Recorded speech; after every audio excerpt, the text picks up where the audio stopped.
Salve, camaradas! O tema do vídeo de hoje no canal é o agronegócio e a luta de classes no Brasil.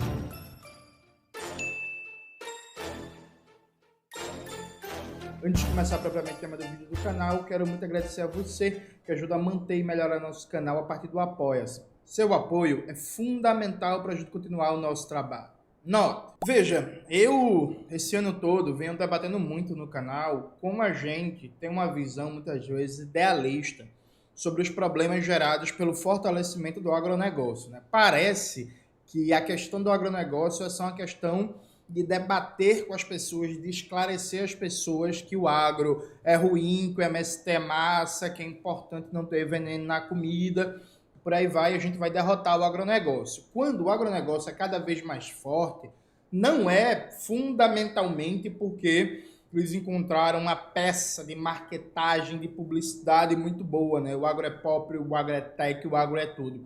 Ele é cada vez mais forte, que ele tem cada vez mais poder econômico. Ele transforma riqueza, poder econômico em poder político e poder ideológico. Então, enfrentar o modelo que enriquece cada vez mais o agronegócio é fundamental para combater o agronegócio. E a gente vai expor aqui esse modelo em números, né? Eu peguei um artigo do Outras Palavras, sintetizei os principais dados que ele traz ali. Bota na tela, Maxwell, por favor, o artigo fala sobre a difícil relação de Lula com a reforma agrária, né? Inclusive, esse artigo lembra que o presidente Lula deixou de falar de reforma agrária nos seus discursos, né? Se antes tinha promessa, mas pouca prática, agora até a promessa está difícil. Então, o autor do texto, que, repito, coloca na tela, Maxwell, para todo mundo ler, por favor, traz vários dados muito interessantes para a gente pensar o poder do agronegócio. Primeiro, né? Esse ano, como a gente sabe, foi o maior plano safra da história do Brasil, comemorado por muita gente de esquerda, né? O que mostra que a galera tá confusa, porque a galera reclama do poder do agronegócio, mas comemora o maior plano safra da história. Tipo assim, galera, e aí, assim, o que é que vocês querem? Onde é que a gente vai? Enfim, esse plano safra, né, que é com juros subsidiados, juros que saem do orçamento público, o subsídio para isso, ele corresponde a 364,2 bilhões de empréstimos para os médios e grandes produtores e 77,7 bilhões para a agricultura familiar, né? Ou seja, aumentou em 25%, né, o valor do Plano Safra nesse ano em comparação com o ano passado, dando dinheiro, turbinando o agronegócio na velha aposta de Lula, que é a aposta de Lula desde 2002, que é, eu vou dar dinheiro e eles vão ficar felizes, não vão fazer disputa ideológica, não vão fazer disputa política e por aí vai. O agronegócio, como a gente tá vendo no decorrer desse ano, não comprou essa, né? Não comprou essa, isso não funcionou. Essa velha tática, se é que um dia já funcionou, né?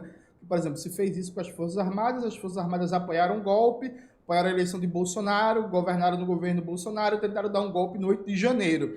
O Reinaldo Azevedo, o bichinho, coitado, todo dia dele no programa. Qual foi o governo que mais as Forças Armadas? As Forças Armadas têm que reclamar do governo Lula, que o governo Lula financiou o projeto submarino nuclear e não sei o quê. Luiz Milico, foda-se, a gente vai dar um golpe. Não importa que ele encheu as burras da gente de dinheiro, a gente vai dar um golpe, né? Então essa tática não está funcionando, mas beleza. No orçamento para 2023, a verba de rúbrica de aquisição de terra para reforma agrária foi de somente 2,4 milhões com M de milho, né? E a concessão de crédito e assistência às famílias assentadas foi de apenas 48 milhões de reais, ou seja, a base social do MST, dos movimentos de luta pela terra, sofreu muito com falta de verbas em 2023, em que verbas para aquisição de terras foi só de 2,4 milhões e verbas para famílias assentadas, crédito, assistência, foi só de 48 milhões. Em paralelo a isso, olha como é que o agronegócio ganha dinheiro em todas as pontas na dinâmica tributária, na dinâmica da política econômica do Estado brasileiro. Em 2020, sob o governo de Jair Bolsonaro, a renúncia fiscal, ou seja, o que o Estado deixou de arrecadar, o que o Estado, o governo federal, a União, deixou de arrecadar com a agricultura e a agroindústria, representava 29,2 bilhões. Ou seja, o Estado deixou de arrecadar só em 2020 30 bilhões de reais. 30 bilhões de reais, arredondando, né? Assim, É um valor impressionante. Só para vocês terem uma ideia, o orçamento total do governo do estado de Pernambuco é na casa de mais ou menos 40 a 45 bilhões. Então, assim, em um ano, o governo federal, a União, deixou de arrecadar impostos mais da metade do orçamento do governo do estado de Pernambuco, que é um estado com 10 milhões de habitantes, né? Junte-se a isso, nesse mesmo ano, o agronegócio exportou em valores, em dólares, mais de 90 bilhões. Bilhões, gente, com B de bola, mais de 90 bilhões. Mas sabe quanto foi que os caras pagaram imposto? 16,3 mil reais. 16 mil reais. É sério. Os caras exportaram em dólares mais de 90 bilhões e pagaram só 16 mil reais de imposto. Isso significa 0,00003% de imposto sobre o valor total exportado. Isso dá, né, 1 centavo de imposto a cada 323 mil reais faturados. 1 centavo de imposto a cada 323 mil. Meu amigo, mamata é isso, viu? Imagina, tu pagar 1 centavo de imposto a cada mais de 300 mil reais de faturamento. Tá ligado? Isso assim, tipo, é surreal. Surreal. Isso assim, é inacreditável. O favorecimento tributário também acontece para a indústria totalmente ligada ao agronegócio, né, que é a indústria de agrotóxicos. Ela movimenta 10 bilhões anualmente no Brasil, é dominada por empresas estrangeiras, basicamente. Em torno de 80% dos agrotóxicos consumidos no país destinam-se à soja, cana-de-açúcar, milho e algodão, e elas estão isentas de pagar PIS, COFINS. Então os caras movimentam mais de 10 bilhões. Aqui no Brasil a gente usa centenas de agrotóxicos que são proibidos na União Europeia, proibidos no Japão, proibidos no Reino Unido, proibidos na Austrália, proibidos no México, proibidos na Argentina, agrotóxico por todo canto, dominado da monocultura ali, né, da soja, da cana-de-açúcar, do milho, do algodão e basicamente monopólios estrangeiros. Então vê que delícia. Tem monopólios estrangeiros ganhando bilhões, vendendo venenos que não deveriam ser usados e envenenando o povo brasileiro. Do outro lado, tem monopólios estrangeiros do setor fármaco, né, do setor de produção de medicamentos, né, porque como a gente bem sabe, 80% da química fina dos medicamentos consumidos no Brasil é importado do estrangeiro. Então, assim, monopólios estrangeiros lucram horrores com o agrotóxico. E depois, monopólios estrangeiros lucram horrores vendendo medicamentos, vendendo remédios, vendendo máquinas e equipamentos de diagnóstico na área da oncologia, por exemplo, tratamento de câncer no Brasil. Então, os caras ganham nas duas pontas, pô. Tá ligado? Os caras ganham na produção de medicamentos e os caras ganham na produção de agrotóxicos que vão envenenar a gente. É fantástico, assim. É um negócio. Assim, gente, é o crime perfeito, né? Assim, isso é inegável. Assim. É o crime perfeito. Ainda sobre o poder do agronegócio, né? Sobre como ele ganha toda essa importância na política brasileira, vale dizer que a agropecuária, por exemplo, em 2019, ela pagou só 6 bilhões de imposto, né? Só 6 bilhões. O Brasil já tem mais gado do que gente. Quando eu falo gado, é gado mesmo, gente. É boi. Não estou fazendo uma piadinha aqui com gado, não. Só pagou 6 bilhões de imposto em 2019. Em paralelo a isso, atividades ligadas ao setor de serviços e comércios varejistas rendeu uma arrecadação de 112 bilhões de reais. Então, veja, comércio e serviços renderam uma arrecadação de 112 bilhões de reais e a agropecuária rendeu só 6 bilhões de arrecadação no mesmo 2019. Mais um dado para mostrar que os caras não pagam imposto. Mas o negócio vai pior. Você pega, segundo dados da Receita Federal, os 100 maiores devedores do Imposto Territorial Rural acumulam dívidas no total de 16,6 bilhões de reais. E esses devedores, ao negociar com o governo, podem ter desconto de até 95% na hora de pagar as suas dívidas. Lembrando que, como passou anos denunciando o Ciro Gomes, o imposto territorial rural no Brasil é tão pequeno, tão medíocre, tão ridículo, que um mês de IPTU em São Paulo, um mês do valor do IPTU em São Paulo, corresponde a quase o total de tudo que é arrecadado com o ITR, o Imposto Territorial Rural, no ano inteiro no Brasil. Então você, cidadão, cidadã de São Paulo, você paga proporcionalmente uma alíquota de IPTU muito maior do que o barão da soja do Mato Grosso, sabe? Tipo, do que o barão da soja de Goiás, do Maranhão, do Pará, do interior de São Paulo. Então, assim, você, cidadã do Capão Redondo, você proporcionalmente paga uma alíquota de imposto de IPTU maior do que o Blairo Maggi paga de alíquota no imposto territorial rural. Essa é a dimensão do absurdo, essa é a dimensão da distorção da coisa.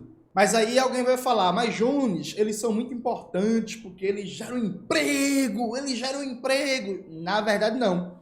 O Censo Agropecuário de 2017 registrou um total de 15,1 milhões de empregos de trabalhadores e trabalhadoras no campo, né, formais ou informais. Desses 15 milhões de emprego, 10 milhões são da agricultura familiar e 4,9 milhões da agricultura não familiar. Ou seja, empregos gerados pelo campesinato. O agronegócio praticamente não gera emprego.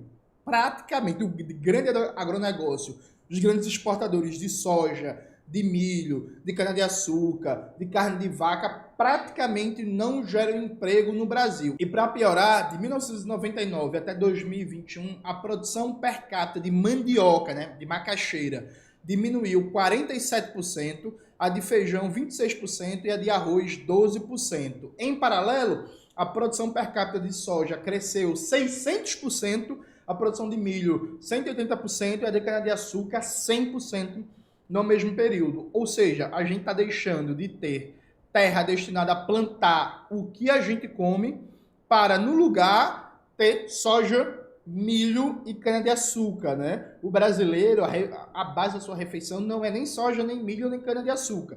Milho um pouco mais porque tem fubá, né? Mas aí esse milho em expansão não é para fazer fubá, não é para garantir seu cuscuzinho, sua 40, né? É para exportação também, sabe? Então pense a dimensão desse absurdo. A gente tem um modelo primário exportador, responsável por devastações ambientais a mil.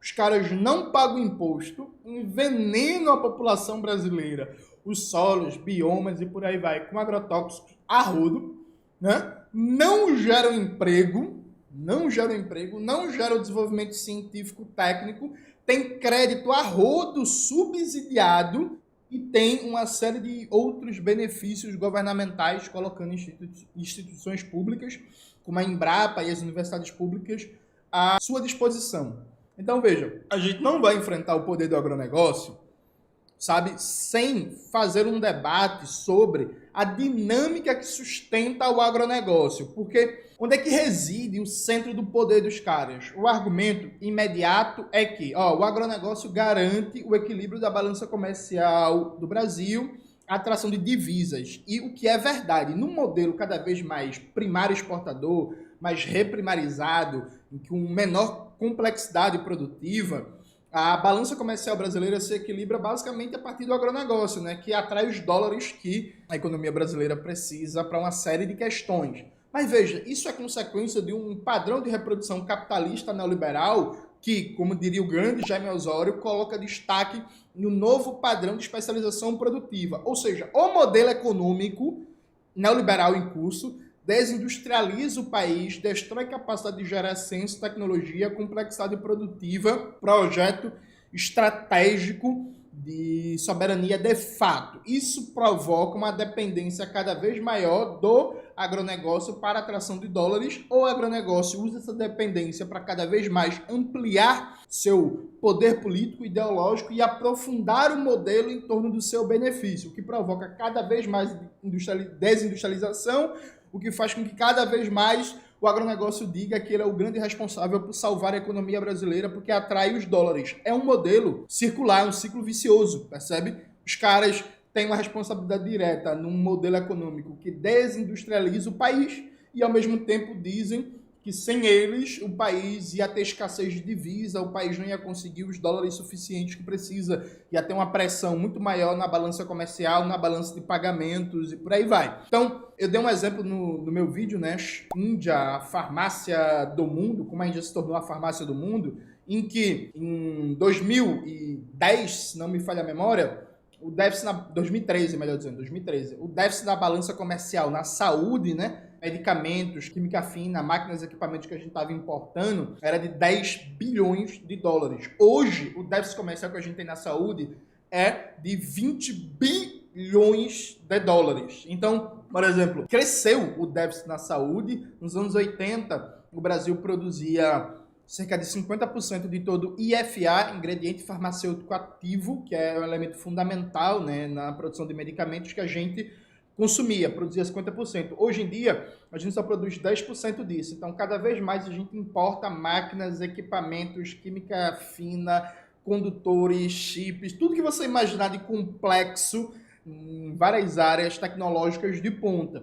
Então, isso aprofunda a pressão sobre a balança comercial, sobre a balança de pagamentos, isso aprofunda a necessidade de ter um escape imediato, que, não, vamos garantir dólares via agronegócio, via soja, via carne de vaca, via minério bruto, via petróleo bruto, só que isso é um modelo suicida.